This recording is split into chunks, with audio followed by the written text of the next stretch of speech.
Hello, my name is Brian Ruiz. Today I'll be going over the temperature measurement by a NTC type thermistor, and I'll be showing you how to build this type of circuit where you cover the thermistor, the LED color changes. So we begin with the thermistor here. As it focuses, we'll put it inside the 30th on I, going all the way to 35. After that, we grab our 10K resistor and we'll put it in series with the thermistor. It'll be from 35 to 40. As I struggle to put it in here. So here on the other end, we'll put our LED lights. We'll start with the red one. We have the negative leg on the negative column of the breadboard, and then just here on A, and then we get the green LED light, and we'll have that one next to it with the negative leg on the negative column as well, and the long positive leg on A. It'll look just like that. So from here we'll implement our Arduino into the circuit. We'll have one end of the resistor going to ground, and then we get another jumper cable. We'll have the top end of the thermistor going into 5 volts, 5V here in the Elegoo Uno R3 Arduino. From there, we'll have analog 0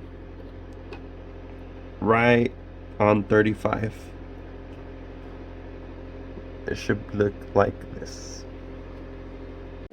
So from the jumper cables on the thermistor and resistor, we'll jump to the jumper cables for the LED lights. So we have this black here that will go to 9. On the Arduino, just in here, make sure that's correct. And then we'll have this orange jumper cable go from the green LED light all the way to 8, and finally we'll get this jumper cable that'll go from the negative column into ground here. So once we connect the Arduino into the computer, we'll see the green LED light turn on. And if we hold the thermistor, so once I hold the thermistor with my fingers, it'll increase the temperature from the thermistor, so it'll change color due to the code, which I'll be showing just here. So here we'll see the code for this project. As you can see here, we have the beginning, setting the int variables for the thermistor, the floats, and the constants that are given by the company of the thermistor. After that, we have the loop. If you see here on this if statement, it mentions that if TF goes above 85 Fahrenheit in this case, the red LED light will be turning on. So if I go here, we can see the graph here that's recording the temperature. We see it's at 79 around. That's ambient temperature right here in my house. We see the green LED light on. So if I start holding the thermistor, you'll see the red LED light turn on, and that's because it's going above 85. As well, if we look at this graph here, you can see the temperature being recorded. Right here it's the 80 is Fahrenheit and around 30 is Celsius. So you see it at a constant rate because it's just the ambient temperature here in my room. But once I start holding the thermistor, it'll change color, and we see that jump in temperature in the graph.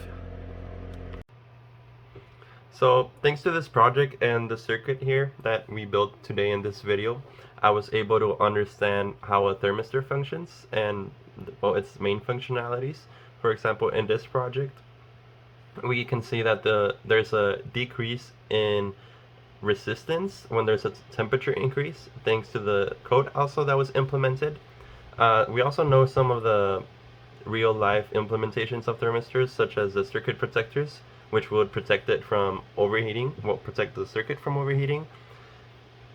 And that was mostly just what I really learned with this circuit here.